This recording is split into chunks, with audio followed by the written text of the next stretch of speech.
I'm Dr. O'Connell. I'm an associate professor and the program director for medical laboratory sciences in the Batante College of Health and Human Services. Medical laboratory science is the most misunderstood and misrepresented profession. Most students do not even know that the profession exists, but it truly is where science meets medicine. These are the people that run the tests, that look at the slides, that identify the bacteria, identify the cells, and there is a national shortage of qualified personnel to do this profession in our hospital laboratories, in our public health laboratories, and it's a great profession.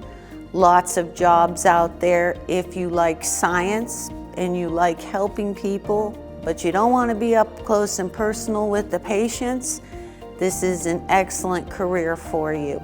We have a 2-year program. We have a Bachelor of Science program, and we also have a completion program for those students who have the 2-year and are out there working and need to come back and want to finish that bachelor's degree online.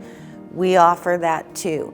And our graduates are getting jobs before they are done, and they are highly respected out in the community for the knowledge that they have when they attend their internships. If you are interested in something like that, I am always here to talk with students, to show them the labs, and to set up shadowing opportunities for them.